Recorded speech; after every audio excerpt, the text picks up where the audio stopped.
Right.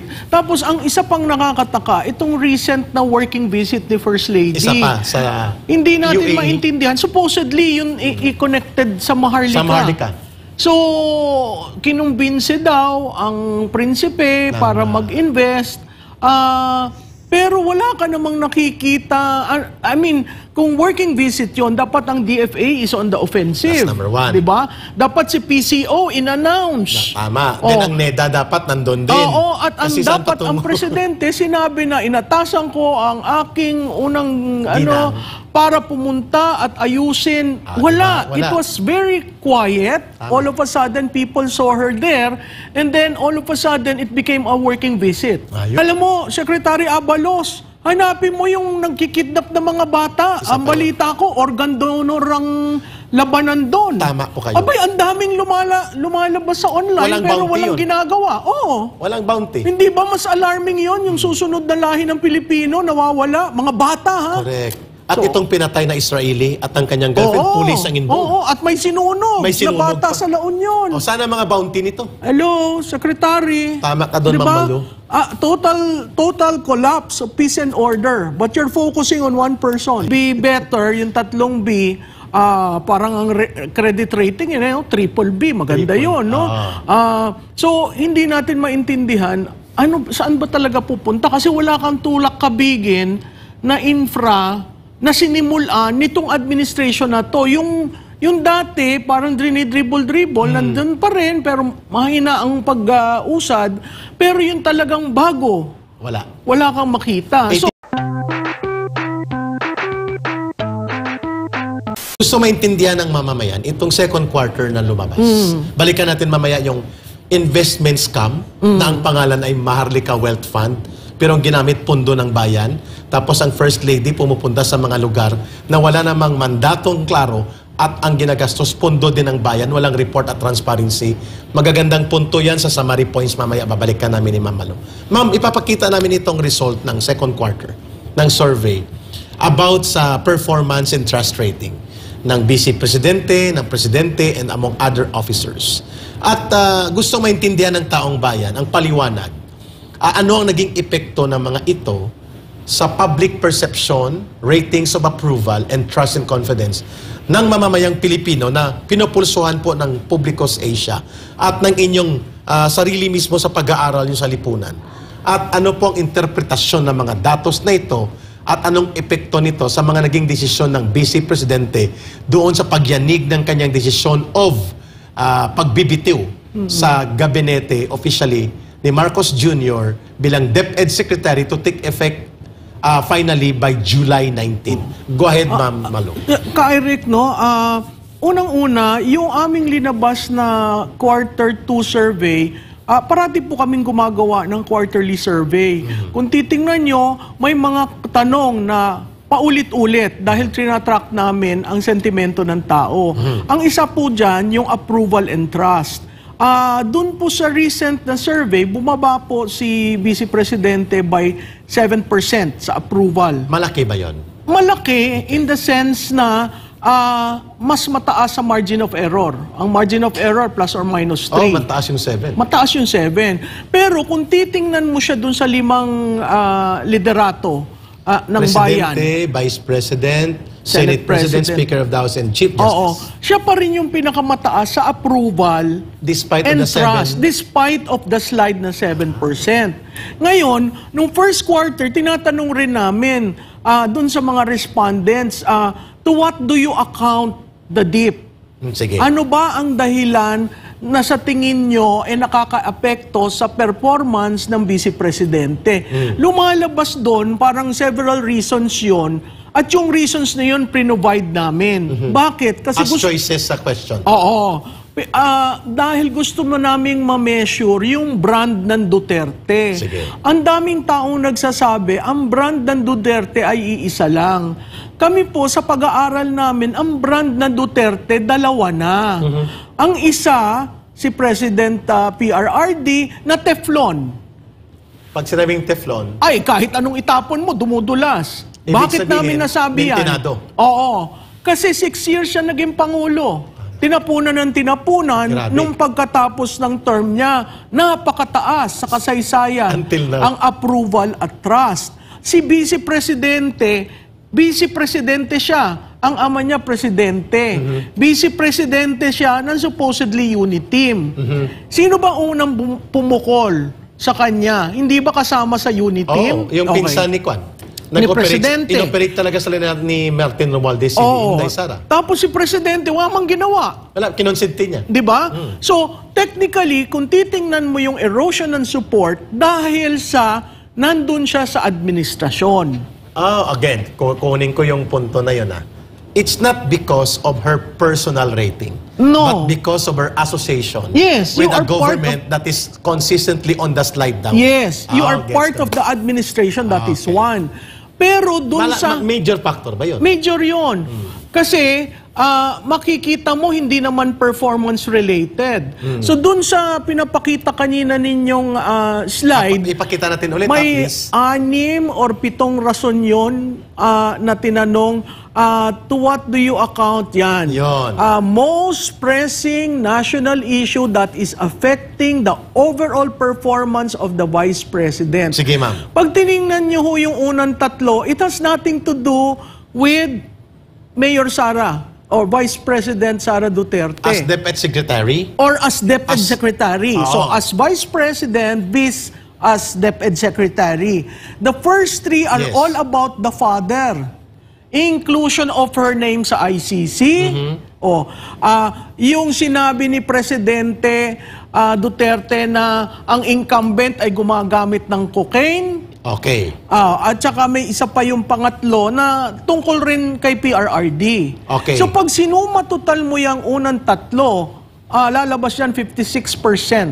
Ang, 56% of the 7% may git kalahati. came from the father's actuation. Ulitin natin ang 7% na ibinaba sa tantus ng approval and trust rating ni Inday Sara Duterte on the average, kalahati ng porsyento na yon ay nanggaling doon sa mga factors affecting her by her association sa tatay niya Yes. at yung sa kanyang association kay Marcos Jr. Yes. Okay, klaro. So yung hindi ho ako ang nag-analyze niyan. Yan ho ay binigay sa mga respondents para sumagot.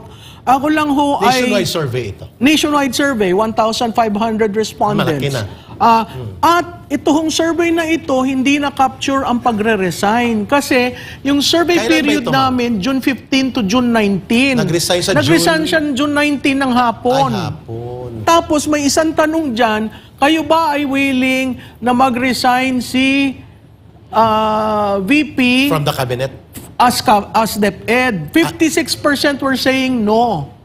Kasi gusto nilang performance niya. Oo. So pag Okay. pinagsama-sama mo lahat yung variables na yan, yung slide na -7, at dun mo lang titingnan sa slide na konteksto, yung previous, siguro ma-alarm kayo. Pero ma'am, between Marcos and Inday Sara, sabi mo kanina, and even the Senate President, and lalo na kasama si Tambalustro Speaker at si Chief Justice Sismondo, ay lumalabas the highest trusted And approval. at tinitingnan na well-performing Yeah. of all the top leaders of government in all branches, si Sara pa rin. Yes. At yun ay 2 quarters magkasunod. Yes. First and second quarter of 2024. Tapos ang isang maganda, Eric, na kailangan mo yung tingnan, saan ba nanggagaling yung lakas ni Vice President? Based sa survey nandun ba? Mindanao. Consistently, Mindanao is giving her the buoyancy May na 70% kahit ba? mag-slide. Yes. Ay, malaki, Mindanao. Whereas the President is losing his base in North Central Luzon. And even sa Mindanao, hindi siya stable. Hindi. So, alam ho nyo, yung sasabihin na inanalyze ko daw, hindi ho ako nag-analyze niya, numero ho yan. Ang analysis ko hong parte, yung sinasabi ko na ang rason ng pag-slide niya, ang analysis ko, Sige, because you are part of the administration, that's one, because you remain quiet in all this time, not commenting on the issues. Actually, tinitingnan siya dyan, even outside of Publico survey, yung mga mahalagang issue na nakakaapekto sa pambansang seguridad at mga pambansang kalagayang pang-ekonomiya na nag-backtrack siya hindi maganda ang tingin ng tao. Lalo na, mas nagugustuhan ng tao na narinig siya na nagsasalita sa very important and crucial national issues Pero that she was doing before. Tama yun ka, Eric. Pero kailangan tingnan ng taong bayan, ito ay nahalal ng magkasama. Ang dalawa. At pinili niyang tumahimik para sa pagrespeto sa kasama niya nung eleksyon. Na siya ang may posisyon bilang Pangulo. Oo. So yung kino-compare kay Vice President Leni Robredo, mahirap naman ho yung comparison. Pareho ho silang Vice President, pero yung ano yung konteksto? Si Vice President Leni was elected separately from the President. And from the start, hindi po siya nagko-cooperate That's right. fully with the administration. That's right. So you have a Vice President who, despite of the demolition job against her, stayed on course for 2 years. Tama. So, yun ho, analysis ko. Wala ho yun sa dato. Kaya ho, nakukuha yung analysis, compare mo yung datos para magkaroon ka ng analysis ng Tama. data. Malinaw ang binabanggit ni Mama Lu. The slide down factor on the 7%, despite of that, siya pa rin ang pinakamataas na pinagkakatiwalaan at ninerespeto at gustong top-performing government official of all government officials, si Sara Duterte, bilang pangalawang Pangulo ng Bansa. Sabi ni Mama Lu, hindi po yun dahil sa kanyang personal na performance as Vice Presidente lamang at bilang DepEd Secretary. Kung hindi, may mga bagay na hindi niya maiwasan.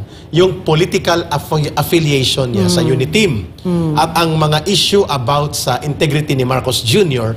at ang mga issue na binabato sa kanyang tatay, may epekto din sa perception ng kanyang Vice Presidente at bilang opisyal ng gobyerno, kaya may slide down. Pero on performance and trust level, on her persona alone, mataas pa rin. Correct.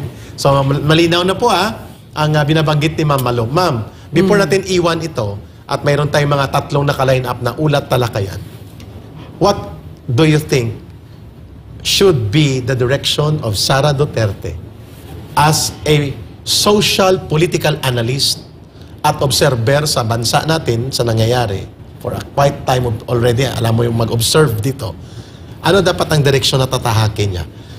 By July 19, pagkatapos na mag-take effect officially ang kanyang irrevocable resignation sa cabinet family ni Marcos Jr. as DepEd Secretary, does she need to take a more categorical deliberate position as the central figure equal to the father or katuwang ng kanyang ama to bring out a real opposition as a democratic check and balance to the Marcos government? Should that be the role or how do you project her? Alam mo ka, Eric, napakahirap kasi dahil active ang tatay. Isa pa yan. So technically, there'll be shared brand ang tawag namin doon. Shared brand. Shared brand kasi Duterte. Pero sa tingin ko, itong ginagawa niyang hindi siya nagsasalita. Oo, tahimik siya ngayon. Dinidefine niya talaga saan ko ba gusto. Dalawa ang options niya. To lead the opposition, which I think is not the right timing. Right now. Right now. Why do you think? Kasi unang-una, sino ba yung oposisyon? Marami nagkiklaim ng oposisyon na kahit tahimik ng 2 taon, sila daw ang oposisyon. Ang kulay ganito. Di ba? Which hindi na tinatanggap ng tao. Hindi tinatanggap Kasi ng tao. tingin sa kanila, kasabwat na. Oo. Sige, so yung pangalawa is fiscalizer. Kasi leader ka, vice president ka. So technically, ang tao will revolve around you. As fiscalizer, she doesn't have to be in the opposition. No, she has to remain above it. Because she has the mandate to do it. Yes, she has 32 million voters. Fiscalizer So ang kailangan niyan tingnan, yung bang 32 binoto ako dahil sa akin o dahil magkasama kami? 'Di ba? Kasi part of that, if you want to sustain the 32 million, malaki yun, pinakamalaki. Oo, kailangan mong tingnan paano ako gagalaw. What's the difference of her being a fiscalizer and builder of the government than being an opposition critic balancing the democratic tendency in the executive power? Yung sa fiscalizer kasi pwede kang mag-form ng shadow cabinet eh. Okay. Pwede kang positibo, Pero may problema, ano ang solusyon? Nag-o-offer ka by positioning yourself as fiscalizer, nag-o-offer ka ng solusyon. So, advocate ka. Advocate ka. Okay. At clearly, dun sa 10 programa ng OBP, sinabi na dyan yung environmental protection, Isa tree yun. planting, entrepreneurship. Meron siyang 10 sinabi. Na sa tingin ko, yun can be part of a program of government.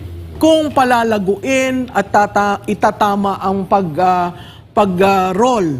Ibig sabihin, she doesn't have to be officially inside the cabinet for her to fiscalize and advocate programs because she has the mandate as the second highest In official. fact, she can reinvent the office of the Vice President. Tama, may Now, punto ka. opposition. O sandali. So, anong kaibahan niya pag nag-opposition siya? Abay, ang konteksto dyan yung ginagawa sa Davao. Yung mga Fiscalizer ka ba o opposition? Oh. Mahal niya ang Davao. Di ba, Sakto yun. inalis na naman ang mga pulis. Pag-uusapan natin yun, ma'am. 19 Oh, sa mga officers. Inalsan ng pondo ang kapatid. Ang kapatid. At tinanggalan ng pondo ang mga hospital na binibigyang subsidy ng DSWD, for indigency support sa Davao in Mindanao. Fiscalizer ka ba? Opposition ka ba? Sige, ma'am. Sa tingin ko, anything to do with Mindanao, she will have to be the opposition. She has to lead it. Because that is her base. Oh. Now, anything to do with the national, she has to fiscalize. Because she needs to balance the governance with her mandate. That's right. And please, yung mga nasa administrasyon, please remember, she was elected with your president.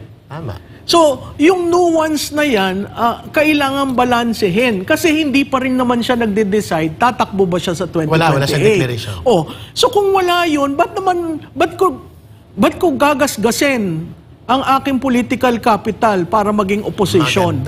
Magandang talakayan nito, fiscalizer at the national level and opposition at the Mindanao or Davao level because it is where her base are the biggest. Kasi expected siya lumaban. To lead. Anong kaibahan, sabi ni Mama Luz, sa fiscalizer at opposition? Ang fiscalizer, she forms a shadow government proposal. Not because she wants to take over. No. But because she wants to propose a counter program na mag-enhance sa programa ng presidente. At meron pang gagalingan, yung 10 priority programs ng OBP. Office of the President. Oo. Sa opposition po, she has to be the leader doon sa pagpigil ng mga abuses or lapses of governance na hindi dapat manatili. Yun po ang role ng opposition. At saka, alam mo ka, Eric, ihahabol ko, bakit hindi timing ang opposition? Abay, lahat ng magbabaliktaran ng mga politiko. Pag ikaw ang opposition leader, doon na siya tatakbo.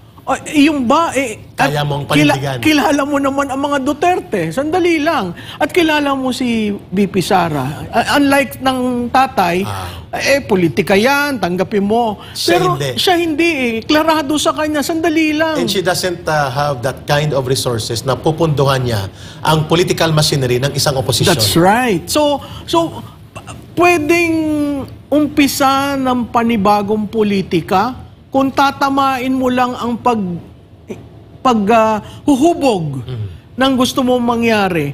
Paghuhubog ng anong uri ng politika ang gusto mo, anong uri ng kandidato ang gusto mo, maraming gagawin sa 4 na taon. Okay. This is a very important issue on social welfare. Because hindi po lahat ng mga low income at urban poor and poor families, even rural poor families, ay na-accommodate ang kanilang mga pamilyang may sakit sa mga government hospitals due to limitation of facilities and capacity. Kaya napupunta sila iba na mag-avail ng services ng private hospitals. And because of that, may program ang government. Hindi lang ito sa kay Marcos, kundi previously pa, na magkaroon ng indigency support fund. Ma'am, tinanggal po ito in many cities in Mindanao, including sa Davao, nang walang abiso sa counterpart LGU na nakakabenepisyo ang mamamayang Pilipino. At mukhang inuna ang Davao City and then other parts of Mindanao. How do you look at this situation? Well, Eric, ako'y nalulungkot na umabot tayo sa ganitong punto.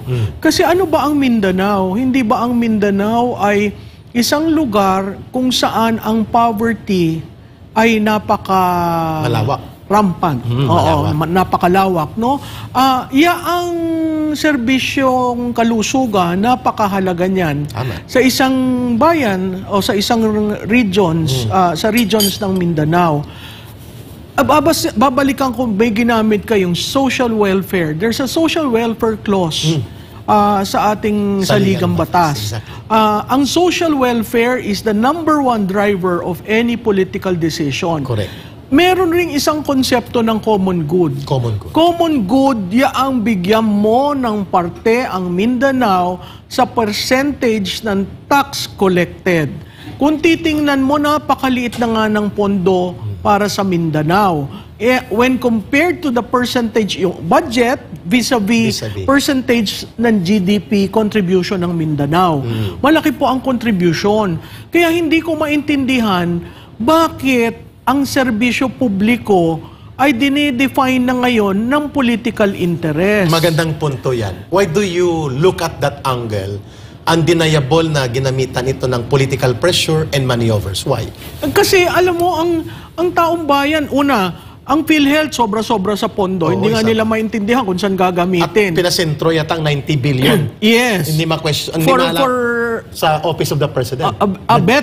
For a better disposition daw. Yes, oo. Medyo questionable yun talaga. Oo. Ngayon. So, pangalawa, kakaunti ang state specialty hospitals, public hospitals sa Mindanao. Karamihan pribado. Oo. So kung pribado, mahal. So dapat meron tayong sinking fund, yung indigent fund. Di ba umabot tayo nung panahon ni PRRD no bill? No bill. At hindi ka pwedeng mag-detain ng pasyente sa private hospital. Kay Digong yun. Magagalit talaga siya. Ngayon, ang pondo na ngayon ang sinikil. At tinanggal talaga, ma'am. Nakakalungkot po yun. Dati, ngayon tinanggal talaga. Kasi hindi ba butante ninyo ang mga taga Mindanao? Isa yun. Una yan. Pangalawa, hindi ba nagko-contribute ng taxes ang mga taga Mindanao? At napakalaki. Kaya ako'y nagulat nung narinig ko na yung serbisyong pangkalusugan ay pinag-aawayan ng isang congresswoman. Nabasa ko yun at ng si Congressman Pulong. Duterte. Dapat lang naman magsalita ang kongresista nyo. Tama naman yung ginawa ni Congressman Pulong kasi kung hindi niya sasabihin ano ang dahilan, baka siya ansisihin at sabihin binubulsa. Nagtulog-tulugan siya. Nagtulog-tulugan. Samantalang yung isa, party list ho kayo. Hindi siya regular district. Hindi mo concern ang distrito ni Congressman Pulong. Siguro kung kayo'y tumakbo as district congressman or congresswoman, doon ho kayo pwede magsalita. No? So, nakakalungkot ito dahil ang usaping kalusugan, walang dapat pumigil ng paggastos ng gobyerno dyan. Malinaw. Kailangan ng tao yan. Malinaw ang binanggit ni Mamalu. Mandato ng pamahalaan, nasyonal, pababa, lalo na sa nasyonal, na punduhan at tulungan ang mga regional, pang-probinsyal, lungsod at munisipal na pangangailangan sapagkat doon po napupunta ang higop ng buwis kahit sa mga regional na koleksyon. Pangalawa, hindi po dapat haluan ng politika at maniobra sa panggigipit sa mga oposisyonista o kinokonsidera na hindi kapanalig na ng administrasyon sapagkat ang nasasagupaan dito at nasasagkaan yung kabutihan ng tao. At ang binanggit ni Mamalo, yan po ay social welfare and common good mission na dapat tangkilikin ng gobyerno regardless of political differences. Siguro idadagdag ko lang ng isa, no? Huwag ho niyong hintayin ang balik ng Mindanao. Ayun. Kasi malapit na ho ang eleksyon. Correct. So kung paano ho kayo inaapi, mag-register ho kayo ng inyong opposition sa balota. Ayun. Eric, dito sa ginawa niyang pag-announce, pinapakita sa ating mga kababayan that we are in a garrison state. Ayun. Diba? Hindi mo makuha, hindi mo mahuli, o lalagyan kita ng bounty. Tama yung sinabi mo na ito ay hindi pa convicted, meaning on appeal, nasa proseso. Si Secretary Abalos, lawyer yan. So bakit ka mag-aatang na parang paglagay mo ng pondong ganyan, para kang Abu Sayyaf? Tama. 'Di ba? Hindi naman ho Or Abu NPA. Sayyaf or NPA. Hindi ho yan Abu Sayyaf or NPA si pastor. Tatandaan niyo po, this is a religious group. Kung ito ay magagawa ni Secretary Abalos at inaalaw ng Administrasyong Marcos, paano ang ibang religious groups? Exactly the point. Pag hindi sumang-ayon sa inyo, gagawin nyo yan? Di ba? Dati, yung pinag-usapan natin, Yung sa Iglesia sa ni Iglesia Cristo. ng Cristo, gagawin nyo. Sa Jesus is Lord. O kaya sa Roman Catholic O sa Church. Roman Catholic Church. Di ba? This is a very, very bad decision. Especially made and announced by the Secretary of Interior and Local Government and PNP Chief. Yeah, dalawa sila. Kasi pinapakita ang inutility nyo. Hindi nyo makuha exasperated na siguro dahil malapit na ang SONA at yan kailangan May punto i-present. ka. Di ba? Magandang punto. I-trophy nila si Pastor. Oo, kailangan mahuli. Uulitin po natin, no? Kung nahuli ho, ano ho ba, di ba on appeal? Hindi ho ba yung on appeal, the grinds of justice may be slow, but you have to be sure kung tama ang paghuli sa inyo. Correct. So, hindi, lalo na yung sinabi mong, saan ang galing yung pondo? Hindi niya maamin. Kasi, kung ang Abu Sayyaf, di ba, ang daming bounty hunters. Correct. Lalo na dyan sa Mindanao. Sandali lang, ayan ho ba ay sanctioned by the state? Isa pa yun, ma'am, sa tinanong kahapon sa kanya. Hindi niya nasagot. Oo. And until now, hindi malinaw kung sinong friends. Oo. Amerikano? FBI? So kung FBI Amerikano, anong pakialam nila sa internal judicial processes That's natin? right. Number 2, sabi ni Mama Lu, kung pribado, ano ang basis of law Yes. to receive that kind of amount? Oo. So meaning, kung pribado yan, you are now hired goons of private interest? Na gustong sirain si Pastor at ang Ganun kingdom ba of yun? Jesus Christ. Kailangan ni-explain nyo yan. Kasi nakakatakot po yan. Biro mo yung kahit yung mga kasamahan, binigyan ng tigwa 1 million. So mga 16 million lahat. Oh. Biro mo yan. Kaya, Mamatang effect nito, tama yung binabanggit mo. The bounty effect of reward or patong sa ulo is just as is equal that there is a shoot to kill order to Pastor. That's right. Because he will be and they will be fair game. oh, kung fair game si Pastor, ay ano ang pogo? Ayun. Di ba? Yun ang Yun ang peace and order. Yes. So, Ang mga drug lord. ang drug lords. Anong ginagawa nyo na bumalik na iba na Ano release yan na? sa alitagtag? Sa Hanggang alitagtag. ngayon, question Oo. mark. Sana doon si Sarate ang pilyedo nun. Oo. Nung macho. Si secretary na andon. Oo, siya nagpabida At siya, actually. abay, bakit hindi ho kayo magbigay ng reward? Hanggang ngayon, hangin yan. At hindi nga nila maiuwi si Congressman Teves. Oo. Na nakita na nila. Di ba? Si Batnag ba yan? Si Bantag. Oo, si Oh, bakit hindi nyo lusubin? Dahil armado? Yun ba, Ekwan? Guilty na? Hindi pa convicted. Hindi, Paano nasa kay Pastor? process. At ma'am, i-remind natin si Congressman Abalos at saka si Marbil. Si Senator Ping Lacson at ang kanya mga grupo sila Michael Ray Aquino and Mangkaw. At one time, they were fugitives Oo. because of persecution. Oo. Similarly, Arroyo administration, sa Arroyo di ba? administration. Oo. And they waited na lumabas ang isang dispensation that they will be given fair trial. Oo. Kaya sila lumantad. Alam mo, Secretary Abalos, hanapin mo yung nagkikidnap ng mga bata. Ang balita ko, organ donor ang labanan doon. Tama po kayo. Abay, ang daming lumalabas sa online Walang pero bounty walang yun. ginagawa. Oo. Walang bounty. Hindi ba mas alarming yon yung susunod na lahi ng Pilipino nawawala? Mga bata, ha? Correct. At itong pinatay na Israeli at ang kanyang girlfriend, police ang involved. Oo, at may sinunog, May sinunog na bata pa. sa La Union. O sana mga bounty nito. Hello, Secretary. Tama ka doon, Di Ma'am ba? Malu. Total collapse of peace and order, but you're focusing on one person. Ayun. So, napakaganda sana kung natuloy yung build better Yeah. at naging build more. So, parang si BBM, aspirational. Si BB better, yung tatlong B, parang ang credit rating, triple B, maganda yun, no? So, hindi natin maintindihan, saan ba talaga pupunta? Kasi wala kang tulak kabigin na infra na sinimulan nitong administration na to. Yung dati, parang dribble-dribble, nandun pa rin, pero mahina ang pag-usad. Pero yung talagang bago, Wala kang makita. 80% ng completed projects ay sinimulan ang kalahati nito sa Duterte government. That's right. Tapos ang isa pang nakakataka, itong recent na working visit ni First Lady. Isa pa sa hindi natin UAE. maintindihan. Supposedly, yun i-connected sa Maharlika. Sa Maharlika. So, kinumbinse daw ang prinsipe para mag-invest. Pero wala ka namang nakikita. I mean, kung working visit yon, dapat ang DFA is on the offensive. That's number one. Diba? Dapat si PCO in-announce. Tama. Then ang NEDA dapat nandun din. Oo, at ang Kasi saan dapat ang patungo? presidente sinabi na inatasan ko ang aking unang Ginang. para pumunta at ayusin. diba? Wala. Wala. It was very quiet. Tama. All of a sudden, people saw her there.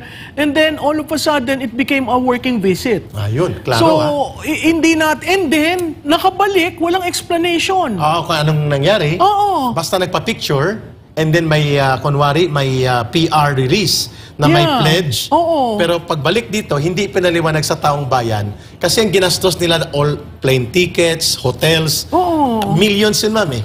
Pera ng taong bayan yun. They have to account for that. Eric, at ang nakakalungkot, hindi naman ho bobo ang mga Pilipino, hindi ho tanga. Ang kailangan, magulat kayo. I mean, ang napakahalaga ng transparency at accountability. Dahil, Tama. kung ang sinasabi, hindi niya kailangan maging transparent at accountable, wag ka mag-working visit. Correct. Di ba do a private visit? Do it a Wala kaming private, pakialam. activity. Pero kung popondohan niya ng taxpayers' money at sinabi mo working visit, Yeah. I mean, klarado naman nung panahon ni Marcos Sr., pag pinadala si First Lady Imelda Marcos. May mandato yun. Oo, may mandato. Sinasabi At niya saka ito. may report. May report. Di ba may accomplishment? Nung Agree nagpunta ako. sa China, nag-open ng diplomatic. Yeah. Nung nagpunta sa kay Gaddafi, di ba nag-open ng market? So, Tama. hindi natin maintindihan ngayon ito. Ang nakakalungkot, huwag nyo naman linlangin ang Pilipino. Kasi umaasa sila sa inyo eh. Agree. Ngayon, kung yan private visit, huwag nyo naman palabasing working visit. Kasi ang That's working exactly. visit, you have to make a report. At ang ginagastos sa working visit, ma'am, ay state funds. Sa private visit, personal funds nila. At Walang saka problema. unless kinumbida ka ng prinsipe. Isa pa Merong yun. gano'n na kinumbida, sila ang gagastos, pero sinasabi rin kung bakit ka nandun. Exactly. Magandang puntong binanggit ni Professor Malotikia. Dalawa kaagad yun, ha? Una, binanggit niya, transparency and strategic direction and clear programmatic investment target. Wala yun sa Maharlika Fund. Yun ang binabanggit niya. Kaya dubious, questionable, and no less than top economist observers like Dr. Michael Bato ang nagsabi na parang artificial ito at parang ginamit ito na shell cover sa posibleng further na pagpasok ng mga pundo na binabanggit ni Mamalo, hindi nahihiwalay sa recovery of ill-gotten wealth ng mga Marcos. Pangalawang binanggit mo, ma'am, yung kanyang pagpunta ng asawa niya to boost up Maharlika Fund in the guise of working state visit representing the country ay walang report. Hindi rin klaro ano ang mga napag-usapan at napag-usunduan. How dangerous would this be na ang mga malalaking pondo by the billions ay nawawaldas at nagbibigay lang ng cover na parabagang ginagamit para sa kabutihan ng ekonomiya at pagbubuti ng bansa. But in fact, nawawala at hindi napapansin dahil hindi nauulat. Maliban na lang sa talakayan natin ngayon. How dangerous would that be? Very dangerous yan. Kasi under the administrative code, even under public administration, ang taong pumupunta sa isang foreign country, kailangan imbued with the right authority. Correct. Yung authority yun emanates from a position, a designation, di ba? Or really a special envoy of the president kasi wala naman designation si First Lady. Wala. So, yung accountability, yung transparency, parang sinasabi nila, working visit yan, pero dahil hindi ako accountable, wala akong i-report. Oo. Pero ginastusan ng pondo ng bayan. Ginastusan, oo. Kailangan nga mapakita yung bang working visit na yun. At saka alam mo ang napakalabo doon, working visit pero si DFA hindi nagsasalita.